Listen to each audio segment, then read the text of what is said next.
5 in 3, 2, 1. Hello and welcome to 2026, our new Able Diaries. For those of you listening, it's the same. For those of you watching, I think you can notice a bit of a difference.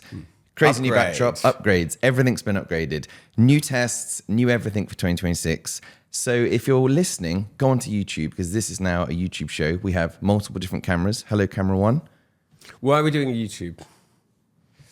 Because... Comments, guys. And so it's a bit more embarrassing because you can see how few or how many listeners we have, but I'm hoping that it will get a bit of you can't really comment on Spotify. So we get messages from people who like us and know us and have our telephone numbers.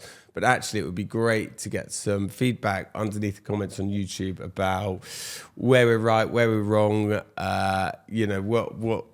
What topics perhaps we could cover in the future. That's a really good point. We got a lot of immediate feedback from people who we know who listen to it with no way to comment, and also we think that architecture is a very visual platform. Like there's so many things we want to show and want to do. So we're going to make these episodes much shorter, I think, and they're going to be easy. Ben, let's see within reason. See how it goes. So this week we're going to do 2026 predictions, and I'll pretend I've written the list, but an iPad's just been slid to me with the questions on. But I'll pretend that I was the person behind these. So we have 2026 predictions of what we think is going to happen in the world of architecture. I'm going to go through them 1 to 10.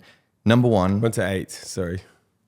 Should have probably checked the whole list. Okay, so 1 to 8. Number 1, AI. Bill, why do you think AI is going to be a big trend? Well, I need our button. Ding, ding, ding. These are sort of predictions and more trends in architecture that are going to be points of interest and conflict through the year. I mean, AI, ding, ding, ding, obviously.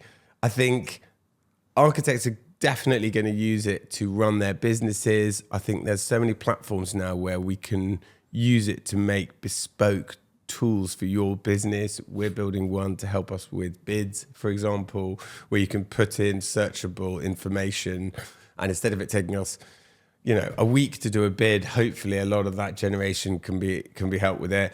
Architects seem to be split into two camps on whether AI is going to be a massive design tool or not. We've got the purists who say, actually, I'm going to use AI to speed up my administration, and then that's going to create space for me to spend more time kind of crafting the designs in a human way. And then there is another camp, which is really, hang on, sketch to render tools, AI into Grasshopper for form generation, full fat. This is the best thing that's ever happened. I mean, putting our head in the stocks, as I guess is the one way of putting it. We both are quite, I would say, progressive, and it's just an incredibly exciting time to test these design tools. So I would say we're in camp B, and I think we'll see a lot in the press about what's design, what's come from a designer and what's come from AI, and that tension will get kind of even more pronounced. But my feeling is there's only going to be one winner in that. Well, I think also what we've noticed is we're using AI in so many different ways, but in lots of different pockets and packets of where we plug it in different ways. So I think as it becomes more niche, you're going to use lots of different versions of AI. That's where we've noticed massive leaps. And I do think we love it. It's like we're on a train going forward of Able, and we're just grabbing AI as we move along, and it's augmenting it. And I do think everyone says like AI, the tide is rising. But it's rising very differently for different industries and different parts of every industry. It's not quite as like Well, it's got easy. some amazing, very specific use cases at the moment. And then when kind of, general AI gets better. But I think that's a few years off. So it's about finding really good specific use cases and getting hold of it. But I think that tension, that the sort of architectural press have I don't want to sort of break into jail here, but there's a suspicion around. Do I have to bleep this out? No. We'll put this in the bracket. I'm not naming anyone. Edit out. But I think there's a sort of suspicion around it. But I think that's wrong, and I think this idea that we all have to be broke to be credible is something that needs to be challenged. And actually, I really see it as a way of architects getting on the front foot in terms of profitability and headcount and all of those kind of things. I know there's a sort of people that run businesses and people that work in businesses, and there's a fear of losing your job. It's not that. It's just the jobs are going to change, and the graduates which we're hiring, we're specifically asking to be really au fait with these tools, which we are not. And so there is an opportunity if you're under 30 to really get hold of these tools and be good at the things that your boss isn't, which is this stuff. So I think and to end this, the flip side of that, and one of the reasons we're doing this is as the tide line of quality keeps rising, but you don't know, did people do that themselves or did they use AI to do it? Things like this, very authentically us talking, become much more valuable. Is it though? Yeah, totally. Yeah, like I think the podcasts that are like rough and ready are far more interesting to listen to than the ones that feel very polished. Or if you're reading off an AI generated script or a teleprompter, this sort of interaction you can't replicate. AI is not that good yet to replicate this sort of relationship. But I do think discussing ideas outwardly becomes far more valuable when you can just if a website can be built in a day in AI, is it that interesting anymore? Like, where's the interaction? Trend number 2, innovation you've put here. I've written tough times drive innovation. So, are we seeing the start of World War III? Oh, I'm not good. It's not a politics podcast, but we are seeing America and Europe and Russia and all these problems. We see viability, projects which are meant to be going ahead, just stalling or have been through most of 2026. Tough times can lead to innovation. I'm not going to just use sort of post-war analogies, but actually limiting your palette does create opportunities for just adaptation and kind of innovation with those constraints. And so I think, everything we have is already here. And I think that creativity to reimagine materials and spaces and business models, hard times can lead to huge innovation. Plus all this massive tech innovation we've just seen. Well, that should mean that small agents have a disproportionate impact globally. They talk about the first $1 billion one-man company. Well, actually, firms like ours with 15 people could deliver much more. And I think that's the type of innovation. So, they're broadly optimistic, but the world is kind of, the geopolitics is quite challenging and it looks to be continually stormy for the next year. Yeah.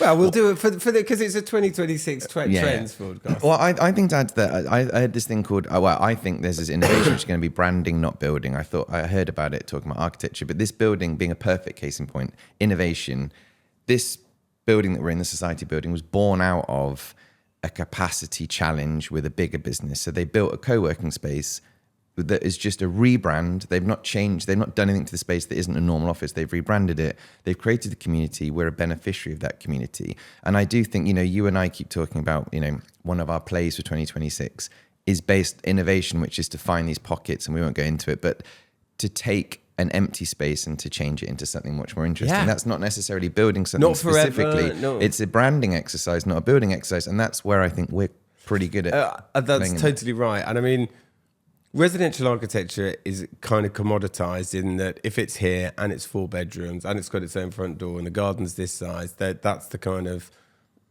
cost per square meter, and that's what it is.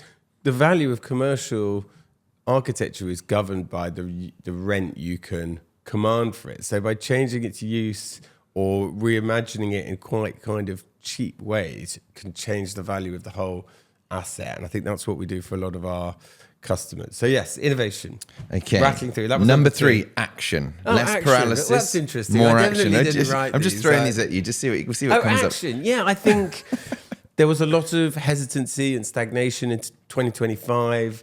Pipelines just shifting back, people waiting for interest rates to change, costs to come down. You described it as constipation. Constipation, yeah. And I think, talking anecdotally to people around, we are seeing a lot of projects going ahead and being greenlit. I feel like things are only going to get more expensive, so we might as well do it now. Or they're private equity or hedge funds where they've got a 4-year term and they've just got to go for it because you can't sit on the money forever. There's a degree of certainty. We've got a government that's going to be there for 3 years, with or without their current leader, and actually, London is one of the least risky places to spend money at the moment. And so I think we're seeing a bit of, action. And we do a lot of, executive architecture work and delivery work, and a lot of our clients are contractors, and they feel very busy. So yeah, action. I guess a big action thing is going to be Oxford Street. If that actually starts to go ahead, if that materializes, that is the biggest change to our environment that's going to happen for a really long time. Yeah. Okay, number 4, collaboration. Collaboration. Yes, I think there's a few things here. One, I don't know if this is under this one, but collaborating with non-traditional consulting teams. So obviously you've got your MEP and is that the next one? But no, you're good. Yeah, but like done. You've got your MEP and structures and planners and heritage and all of those. But actually, we're starting to work with psychologists and counterintuitive behavior and sports experts and trying to bring people into the team who haven't traditionally fed into architectural projects. I think that gives a fresh perspective. People have loads of insights. It sort of stops that sort of, train track thinking. You can actually sort of question it from a new angle. So I think that kind of collaboration. I think the big and small collaboration. So we work with big architecture firms who need specialist help or just augmenting their team in busy periods. So we're seeing big and small, and slightly in the same vein, we're seeing the famous and the not so famous. I mean, I'd put us in the second bracket. First or second. We're partnering with MVRDV on a project who we grew up, worshipping at university. And so the famous teams and the non-famous teams, UK and internationally. So when we work abroad, it's quite challenging just to turn up as a smaller British firm, was actually going in behind a Bureau Happold or a WSP or a big lead consultant. That de-risks it for everybody.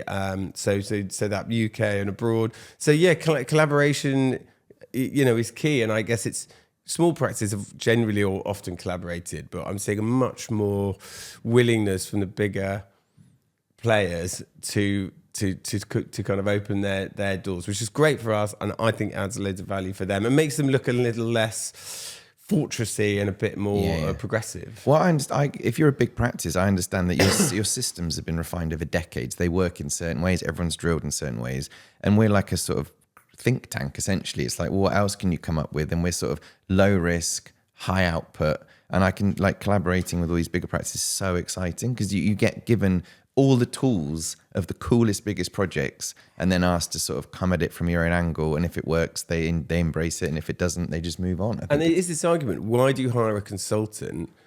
Which is in a way what we are. Well, your own team are doing things on the business. If you want to take 5 people out to test an idea, well, you're taking them out from the main delivery of your product. And I guess that's why you would add somebody in, because it's a test or a bet or a piece of research that you can't spare the team from the primary service or product you're making. And that's how we're being used a little bit. So collaboration. I like what that number one. was that? That was number 4. Number 5, joy. Joy. No, I knew you'd get pushback on this. I just think when times are tough, people seek solace. It's about how chocolate sales go up in times of hardship. And I think working hard to create public space and meanwhile spaces and things that are fun and things that make people laugh. But architects are happy people. Yeah, generally they are. Yeah. But I think there is this people are switching off a little bit.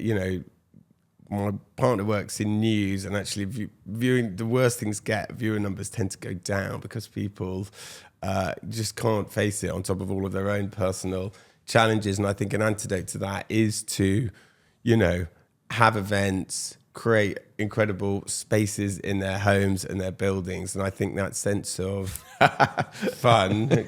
Hang on here. Keep going. Yeah, is the lights good? Our money's run out in electricity. There we go. This is a high production. But I think sort of it's okay to have fun, even though the macro geopolitics look quite bleak. It's okay for you to have fun. Just have fun. You're in prison. Everything's I just fine. mean in terms of the design. I know there's this sort of design trend that everything's literally beige and cream and pales and calm.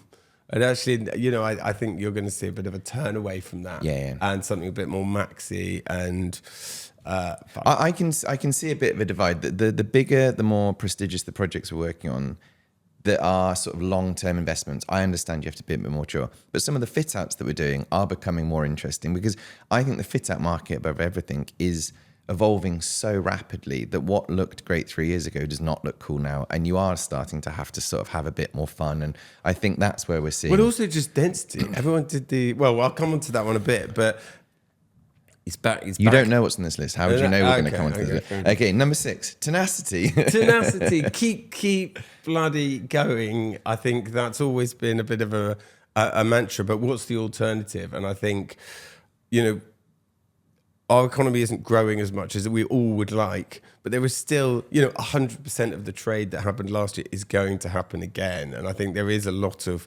work out there, and there are a lot of buildings and public spaces which need reinvention. And I think just keeping on going through quite difficult times. I mean, there's no alternative to tenacity, really. I think tenacity goes back to sort of AI and the fact that repetitious things just are starting to get disappeared. So you just got to do the things that interest you. Just keep going on the things that are exciting and new. I think isn't a lot of it is like, you know, you think having a business is quite not exactly glamorous, but actually it's doing the hard yards, making the calls, going to visit people, producing really great documentation, making sure the product is fantastic, and there is no shortcut for that. It's just hard work, and don't be surprised when it's... You think running a business is I'll sit down and I'll be sketching all day and then I'll do something really fun. And actually, you do all the hard things, all the hardest problems that no one else can solve come to you. And then about 6 o'clock in the evening, when you don't have any energy, that's when you get free time to do all the creative stuff. And you're like, you've got to have enough energy and tenacity to be inspired enough to do things like this and come in super early and have a bit of fun. All right, number 7, down to the last 2. You've put adaption. New services, new ways of delivering them. That's exactly what it says, and you've not seen this. No, so well, weird. they like are just trends. Symbiotic thoughts we have. They are trends. Well, things like, you know, we're building these tools to help with this bid, with this AI, for example. Well, why? I don't see that. Isn't that something we could sell or share with another practice that they could just use? Like, why shouldn't we become an AI company as well? Could we sell that as a service? Adaptation in terms of new sectors for us, new geographies. How we use a Miro board for our own team to collaborate on, because you can move around all these different consultant informations. Where actually we found it's a really great presentation tool. Clients like it; they can comment on it, they can see everything. That's reduced the amount of time we're putting together InDesign documents or versions.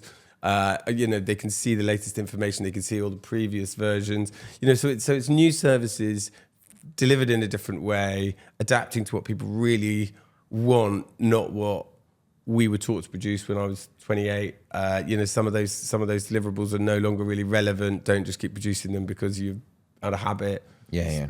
You and I are so pro adaptation of anything so quick. I mean, we only started discussing this yesterday, and then this morning we came in. You text me yesterday saying, I think we should put a chat bot. It was a long planning process. No, but as in that side. But then also like, oh, wouldn't it be cool? Like we were using chatbot on another website. Why can't we have that in our website? Oh, we just did it ourselves super quickly. That's a good one. I mean, we've put a chatbot on, partly because I think the barrier to buying services is quite big. You sit there, you browse various websites, and then you make the call, or you send your email and you think, oh, I've sent the email, I'm going to get a whole wave of content or a sales call or something like that. Whereas actually a chatbot, I think, softens that entrance. You can ask questions about your project and get some feedback, or get directed to relevant bits of our website. It's still quite a new tool for us. But again, please, if you're watching, check out our chatbot, ask it difficult questions. I could go on this whole tangent, but I won't. That's in another episode. And then number 8, The Office. The Office, yes, they've got to do a spicy one. Don't say it. Don't say it. It's a self-serving logic as people that design offices.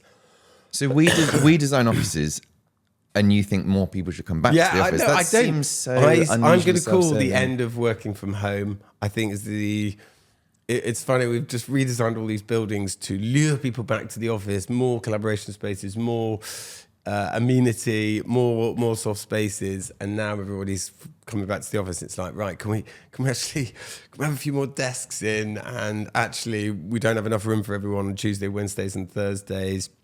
We are seeing a trend fully back to the office. Like, this is personal preference, and some sectors perform just as well. But the conversations I'm having and what I'm seeing in organizations is that demand for grade A office is up, and desk space requirements are up, and people who want to get ahead are coming in. And I think we're going to, the kind of fit outs that we're looking at now are, they're back to 1 to 10, 1 to 8, dense occupation. And I heard. I don't want to say we're back, baby, because I think the offices have got much better as the crank of that evolution. But I see it. I see it. I weirdly think the softening of all the software that allows you to work remotely has meant more people are far more comfortable, because the home environment is the software environment is replicable wherever you are, which means coming to the office is about sitting there and talking to people. I did hear someone went away onto Australia for 7 weeks or whatever, and he was like, I could work, but I was just maintaining the status quo. You can't improve where you were when you left. So I think the harsh reality is you can maintain. You're running on the sort of energy. Like if you have worked really, really hard, yes, you maybe can go, but actually you can't build a career remotely. I think personal resolutions for 2026, Ben. Obviously, lose a few pounds. More pounds. Yeah. Are we wearing the same jumper, just different colour? No. Oh, possibly. This is a gift from my wife, so I don't. No, probably not from Uniqlo. But anyway. Personal.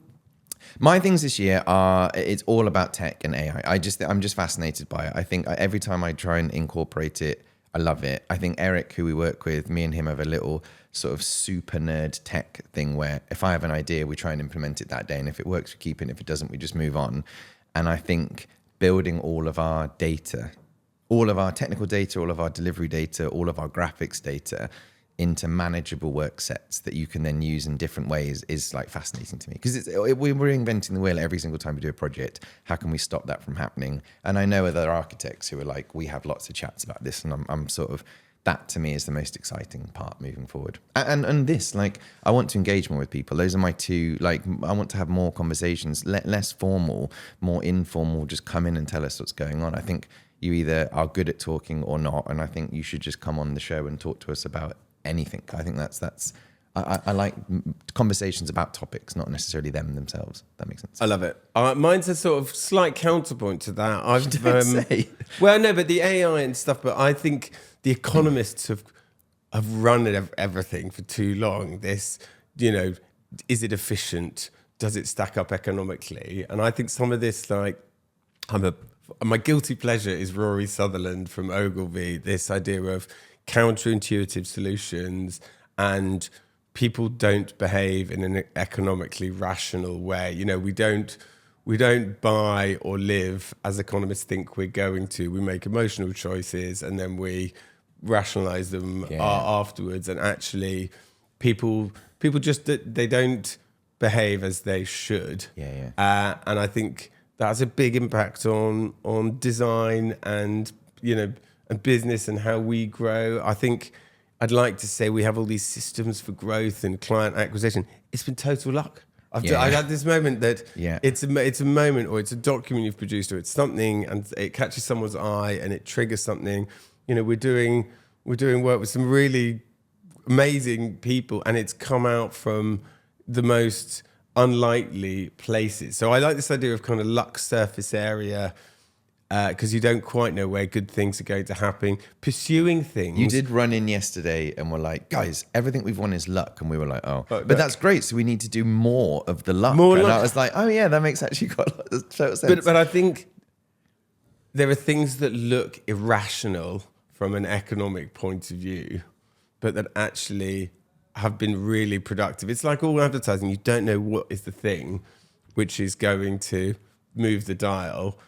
And I really think if you behave in a completely rational way, you end up in the same place as all your competitors doing this kind of identikit London architecture. And so yes, the AI and the rationality and the efficiencies around our business, yes, but also doing some higher risk, counterintuitive plays, because you never know. We both want to go to places where people aren't necessarily going. I think that's the general gist. If everyone's going that way, we're like, why can't we? What's down that at least road? for 10%. Yeah. Not for our core business. Anyway, thank you so much. We'll see. We're going to do this a every week. roundup and see if that's any of those kind of come true in the year. Any questions, comment underneath. And also, I think every week we're going to have to say how many views we had in the previous video. There's an amusing anecdote. It'll compound. Bill. Okay. Anyway, thank you. Cheers.